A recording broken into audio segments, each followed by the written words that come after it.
Hello dear students, I hope कि आप अच्छे से पढ़ाई कर रहे होंगे। कल हम लोगों ने डिस्कस किया था मीटर ब्रिज के बारे में। उससे रिलेटेड एक क्वेश्चन मैंने आपको कराया था, कुछ और हम प्रैक्टिस करेंगे, पर हमारा एक टॉपिक रहता है उसके बाद then we'll move toward the numerical part. तो आज हम डिस्कस करेंगे पोटेंशियोमीटर के बारे में। ओके, तो पोटेंशियोमीटर जो है, now first thing is what is potentiometer. Now as the name is potentiometer, meter मतलब मेजर करने वाली device and potentio related to potential difference. So इस नाम से आप अंदाज़ा लगा सकते हो कि एक ऐसी डिवाइस है which is use to measure the EMF और potential difference of a source with null deflection method. I hope you all know what is null deflection method. Null deflection method means when a device draws no current. जब कोई भी device कोई current draw ना करके हमें एक reading देती है तो उसको हम नल डिफ्लेक्शन मेथड कहते हैं। अब वो डिवाइस अगर कोई करंट मेजर नहीं, कोई करंट यूज़ नहीं कर रही, तो इसका मतलब है कि ये एक एक्यूरेट मेथड होगा। Then another thing that comes in the mind is कि हमने पोटेंशियल को मेजर करने वाली एक और डिवाइस के बारे में पढ़ा है। कौन सी? Volt meter. ठीक है, तो अगर वोल्ट मीटर है तो फिर पोटेंशियोमीटर की ज़रूरत क्या है ना। वोल्ट मीटर जो है वो हमें वैल्यू तो देता है पोटेंशियल डिफरेंस की, पर वो एक इनएक्यूरेट मेथड है, बिकॉज आगे हम पढ़ेंगे वोल्ट मीटर के बारे में भी। वो क्या करता है, बहुत अमाउंट ऑफ करंट जो है वो ड्रॉ कर लेता है, यानी बहुत सारा करंट जो है वो वोल्ट मीटर के अक्रॉस ही ड्रॉप हो जाता है, वोल्टेज ड्रॉप, जिसकी वजह से ये एक इनएक्यूरेट मेथड है। So it draws large amount of current. So voltmeter जो है वो इनएफिशिएंट है पोटेंशियल डिफरेंस मेजर करने में। तो फिर हम वोल्ट मीटर यूज़ ही क्यों करते हैं, हम पोटेंशियोमीटर ही यूज़ कर लेते हैं, क्योंकि पोटेंशियोमीटर क्या है, ये एक एक्यूरेट मेथड है, ये हमें बिल्कुल एग्जैक्ट रीडिंग देता है। बट वोल्ट मीटर का एक फ़ायदा है। वोल्ट मीटर का फ़ायदा ये है कि वोल्ट मीटर जो है वो एक बहुत ईजिली पोर्टेबल है, ईजिली रीडिंग देता है। फटाफट से इसको सर्किट में लगाओ वोल्ट मीटर को और हमें रीडिंग मिल जाएगी। वेर एज पोटेंशियोमीटर जो है, अभी हम पढ़ेंगे, आप 12th में प्रैक्टिकल भी करोगे। पोटेंशियोमीटर एक ऐसी डिवाइस है जिसमें हमें कैलकुलेशन बहुत करनी पड़ती है और ये एक बल्कि इंस्ट्रूमेंट है, इसलिए हमें डेली लाइफ में हम जो यूज़ करते हैं वो करते हैं वोल्ट मीटर, बिकॉज कन्वीनियंट है, ईजिली यूज़ किया जा सकता है, ईजिली रीडिंग दिख जाती है और हम उसको डायरेक्टली लिख सकते हैं।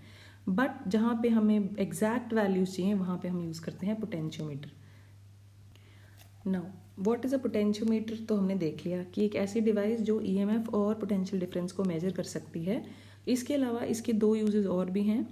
पोटेंशियोमीटर इज अ टॉपिक जो बोर्ड में भी बहुत इंपॉर्टेंट है। तो पहला इसका यूज़ है, it can compare the EMF of two cells. दो सेल्स की ईएमएफ भी कंपेयर कर सकता है। और सेकंड इसका यूज़ है that it can find the internal resistance of a cell. We'll discuss both one by one, 3 mark question आता है। एक तो ईएमएफ कंपेयर कर सकता है दो सेल्स की, और एक इंटरनल रेजिस्टेंस जो है वो भी फाइंड करने में हेल्प करता है। नाउ बेसिकली पोटेंशियोमीटर जो है वो किस चीज़, यानी उसमें क्या क्या है, what are the components of a potentiometer. Potentiometer जो है basically it works on the principle of voltage and the length. तो हमारे पास क्या है, ये ए बी जो है इस डायग्राम में मैंने बनाया है, ये एक लॉन्ग वायर है और ये एक रेजिस्टेंस का काम करती है।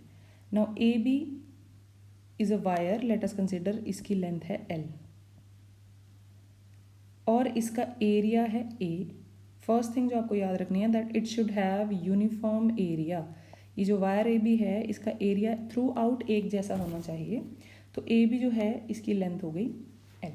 ये किसकी बनी है, again it is a standard resistance wire, so it may be made up of constantan manganin, एक ऐसा अलॉय जिसकी रेजिस्टेंस टेम्परेचर के चेंज होने से चेंज नहीं होती। मीटर ब्रिज में हम 1 मीटर की लंबी वायर यूज़ करते हैं। यहाँ पे जो लेंथ है वो 1 मीटर की ना होके it is a long wire. अब वो कितनी होगी, क्यों होगी, वो भी हम अभी डिस्कस करेंगे। तो ए बी क्या है, वायर की लेंथ है एल। ठीक है, अब हम इसको कनेक्ट किससे किया हमने, एक सेल से। The current will start flowing from this point and flow across this wire and again in this complete circuit. ये आर एच का मतलब क्या है, रियोस्टैट, और रियोस्टैट का मतलब क्या होता है, वेरिएबल रेजिस्टेंस, यानी हम इसको वोल्टेज डिवाइडर भी कहते हैं। हम रेजिस्टेंस चेंज कर सकते हैं इस रियोस्टैट की हेल्प से। ओके, नाउ अगर मान लो यहाँ पे जो वैल्यू है, suppose this is at potential V और ये है 0 पोटेंशियल पे, तो तो हमारे पास क्या होगा, यही ज़ीरो पोटेंशियल। मान लो कि ये जो वायर हमने कनेक्ट की है, ये जो वायर है इसकी रेजिस्टेंस जो है वो निग्लिजिबल है। तो अगर यहाँ पे पोटेंशियल ज़ीरो है, क्योंकि ये क्या है, this is a cell. Cell मतलब having 2 electrodes and having some value of potential. तो अगर ये 0 पे है तो पॉजिटिव वाला V पे है, let it be 5 volt 10 volt what ever 2 volt. तो अगर यहाँ की रेजिस्टेंस 0 है तो इसका मतलब यहाँ पे भी उतना ही पोटेंशियल होगा जितना इस पॉइंट पे, यानी यहाँ पे पोटेंशियल कितना है, 0, और यहाँ पे पोटेंशियल कितना है, V। ठीक है, which means that the potential across this wire will be equal to the potential जो हमने इसको सेल के साथ कनेक्ट किया है, यानी ए बी के क्रॉस जो पोटेंशियल होगा वो भी V ही होगा। So the potential across A B is equal to V, but according to Ohm's law V is equal to IR, okay, where R is what, R is the resistance of the wire की resistance। अब हमने ये भी पढ़ा है that the resistance is equal to rho L by A, put कर सकते हैं, हमने सब्सटीट्यूट कर दिया। Now rho is a constant value, rho एक कांस्टेंट वैल्यू है, रेजिस्टिविटी है, और कांस्टेंटन या मैंगनीन की रेजिस्टिविटी की वैल्यू फिक्स्ड होगी। हमने अभी कहा कि लेंथ भी हमने एक बार जब पोटेंशियोमीटर बन जाता है तो लेंथ जो है वो हमारे पास जो ए बी है वो L लेंथ है। If you change the value of L the resistance is also changing. Now I को हम फिक्स्ड रखते हैं, I हम चेंज नहीं करते।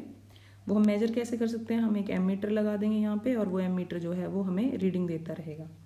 इन case due to the flow of current और हीटिंग इफेक्ट्स करंट की वैल्यू चेंज हो तो हम इस रियोस्टेट की हेल्प से फिर से करंट को एक कांस्टेंट वैल्यू पे ले आते हैं। एरिया शुड बी यूनिफॉर्म, हमने यहाँ पे लिखा कि जो वायर है उसका एरिया यूनिफॉर्म रहना चाहिए, यानी out of all these factors I, rho and A, ये तीन चीज़ें हमें फिक्स्ड रखनी है, ये तीन चीज़ें चेंज नहीं होंगी। तो मैं लिख सकती हूँ V is directly proportional to L, लिख सकते हैं। Now if you remove this proportionality you get a constant, where this constant की value is I rho by A, or you can also write K as voltage per unit length। इसको हम ऐसे भी समझ सकते हैं कि हमने कहा कि हमारे पास ए बी के क्रॉस टोटल लेंथ कितनी है L, और ये जो वायर है ये ए पॉइंट से बी पॉइंट तक वोल्टेज कितनी रीड करेगा, V, क्योंकि ये पॉइंट 0 पे है और ये पॉइंट V पोटेंशियल पे है। तो मैक्सिमम लेंथ कितनी वोल्टेज मेजर करेगी, जितनी सेल के क्रॉस होगी। So you can write that L is the length and this length corresponds to the voltage V। मान लो आपको कहा जाए कि आपको 1 मीटर या फिर यूनिट लेंथ से कितनी वोल्टेज मिलेगी, तो आप क्या करोगे, divide the total voltage by the total length. So for unit length you will get the value. मान लो हमने कोई भी लेंथ x ले ली, अब इस लेंथ के कॉरस्पॉन्डिंग कितनी वोल्टेज होगी, तो हम क्या करेंगे, V by L multiplied by that length, क्योंकि ये क्या है, ये क्या है, voltage per unit length multiplied by the length x। तो ये जो V बाय L है इज डिनोटेड एज K। तो दोनों तरह से आप समझ सकते हैं, ओम्स लॉ से भी आपको K की वैल्यू V बाय L मिलेगी, and if you consider the diagram then also will get the value of K as V by L। अब किसी भी चीज़ को हम लेंथ से या डिस्टेंस से डिवाइड करें तो उसको हम क्या कहते हैं, ग्रेडियंट। तो ये K क्या बन जाएगा, K इज द potential gradient, okay, potential gradient, and its unit will be volt per metre. इसके ऐसा यूनिट बन जाएंगे volt per metre, okay.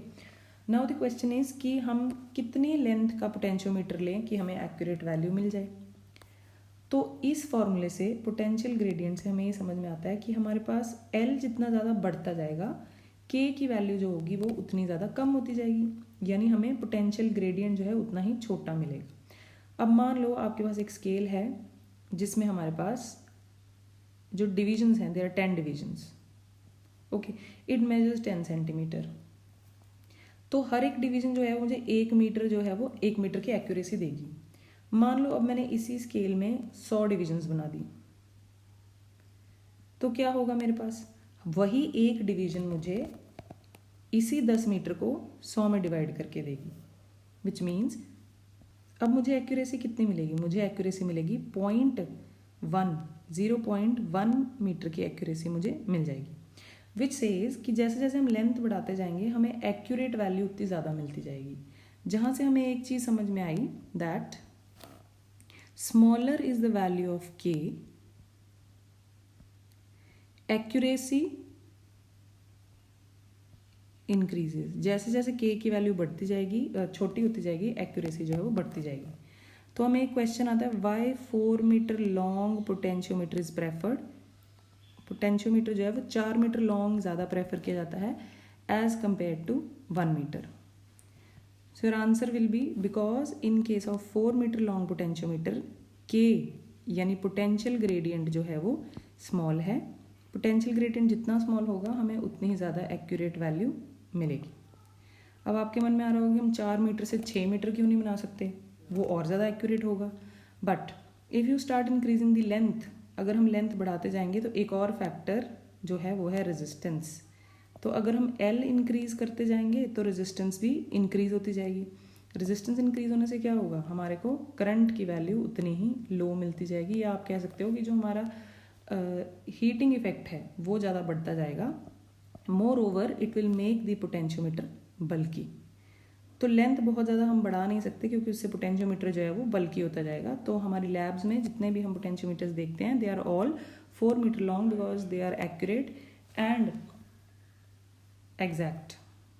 Okay, so which means the principle of a potentiometer is the potential difference across any part of the wire is directly proportional to the length. यानी जैसे जैसे हम length बढ़ाते जाएंगे वैसे वैसे पोटेंशियल ड्रॉप भी बढ़ता जाएगा, करंट जो है वो सेम रहना चाहिए।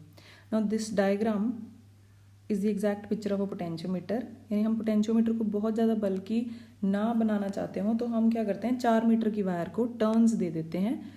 तो ये एक डायग्राम है जिसमें उन्होंने बताया कि ये जो ए से बी तक जो है ये क्या है, कॉन्स्टेंटन या मैंगनीन की वायर है। ये है 100 मीटर, अगेन दिस इज 200, ये 300, ये 400। ये जो सी एस हैं these are the copper strips. अब ये कॉपर स्ट्रिप्स जो हैं ये ब्रॉड क्यों बनाई गई हैं, क्योंकि एरिया जितना ज़्यादा होगा रेजिस्टेंस उतनी ही कम होगी। तो ये जो कॉपर स्ट्रिप्स हैं these are just the connections या कनेक्टिंग वायर्स जिनकी रेजिस्टेंस निग्लिजिबली स्मॉल है। तो हमारे पास ये 1 मीटर, ये 2 मीटर, 3 मीटर और 4 मीटर लंबी एक वायर है। हमने उसको साथ कनेक्ट किया है एक बैटरी को, compulsory battery, this is known as auxiliary battery, जो क्या करती है, वोल्टेज जो है वो कंपल्सरी वोल्टेज जो प्रोवाइड करती है। So this is known as auxiliary battery.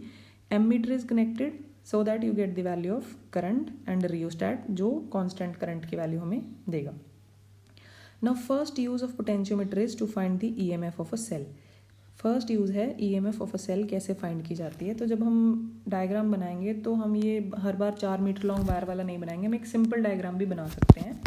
तो इसमें हमारे पास क्या है, हमारे पास एक सिंपल सा सर्किट है जिसमें हमारे पास ये ई डैश क्या है, एक auxiliary battery. E dash is the auxiliary battery and ये क्या है, वो सेल जिसकी EMF हमें फाइंड करनी है। Again this is based on null deflection method, यानी इसमें भी हम क्या करते हैं, हम एक ऐसा पॉइंट ढूंढने की कोशिश करते हैं जहाँ पे गैल्वेनोमीटर 0 रीडिंग देगा। विच मीन्स हमने क्या करना है, इस केस में हमने जॉकी को A पॉइंट से स्लाइड करना शुरू कर देंगे। अब हो क्या रहा है, हमारे पास करंट फ्लो कर रहा है फ्रॉम दिस पॉइंट। जैसे हम गैल्वेनोमीटर को स्लाइड करना शुरू करेंगे इस पॉइंट से तो गैल्वेनोमीटर में कुछ डिफ्लेक्शन आएगी।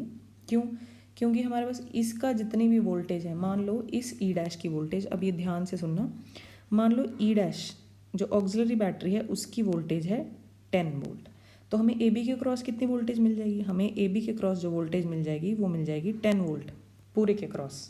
और जिस सेल की EMF हमें फाइंड करनी है, हमें पता नहीं है, हमें फाइंड करनी है, बट ये चीज़ आपको याद रखनी है कि ये जो EMF है ये हमेशा ई डैश से स्मॉल होनी चाहिए, यानी the EMF of the auxiliary battery should always be greater than the EMF which is to be calculated.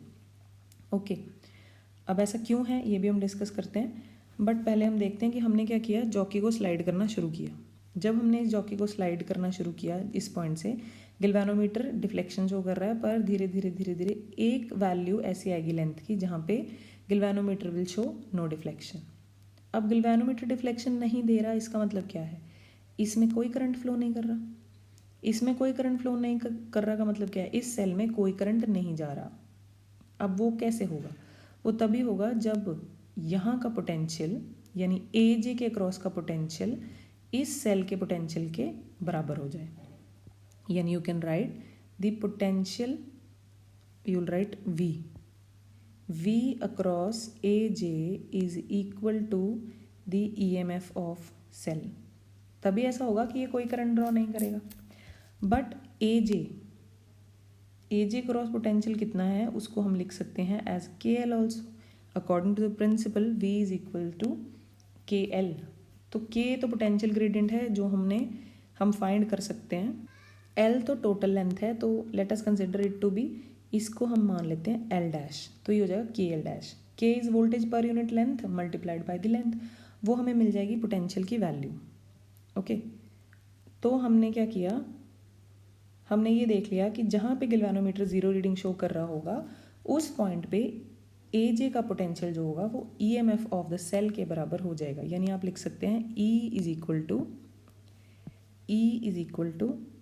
KL dash, and K किसके बराबर है, V upon L, and hence you can find the EMF once you know the potential gradient. Okay, अब एक चीज़ मैंने लिखी थी, वो हमने लिखी थी कि ये जो बैटरी है इसकी EMF हमेशा स्मॉल होनी चाहिए ऑक्सिलरी बैटरी की EMF से। अब ऐसा क्यों है, मान लो आपके पास जो ऑक्सिलरी बैटरी है या कंपल्सरी बैटरी है उसकी EMF है 12 volt, late us consider.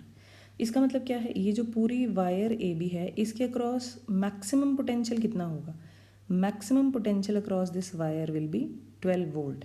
Maximum 12 volt हमें कहाँ मिलेगा, B पॉइंट के आसपास जाके कहीं यहाँ पे। अब सपोज जो E है यानी जिस सेल की EMF मैंने फाइंड करनी है उसकी वैल्यू है 14 वोल्ट। तो आप जॉकी को A पॉइंट से B पॉइंट तक जब तक स्लाइड करोगे तो आपको 12 वोल्ट ही वैल्यू मिलेगी। 14 वोल्ट तो ये कभी भी नहीं देगा क्योंकि इस पूरे के क्रॉस जो वोल्टेज आएगी वो हमेशा 12 ही आएगी। So it will not give you 14 volt. Now one more thing, suppose यहाँ पे कुछ रेजिस्टेंस हो, अब इस रेजिस्टेंस के क्रॉस पे कुछ पोटेंशियल ड्रॉप होगा। सपोज कि हाँ इसमें तो हमारे पास 12 वोल्ट है पर इस रेजिस्टेंस की वजह से कुछ ना कुछ वोल्टेज ड्रॉप हो और यहाँ पे वैल्यू आ जाए 10 वोल्ट, तो भी हमको ये इस सेल की EMF की वैल्यू नहीं दे पाएगा। इसका मतलब है कि आपको ये चीज़ याद रखनी है that the potential across AB के क्रॉस जितना पोटेंशियल है वो हमेशा बड़ा होना चाहिए उस सेल की EMF के जिसको हमने फाइंड करना है। So this is a point which you need to remember that the EMF of this cell or you can say the potential across this AB should always be greater than the EMF which is to be calculated। अब आगे इसके 2 uses हैं वो हम discuss करेंगे कल।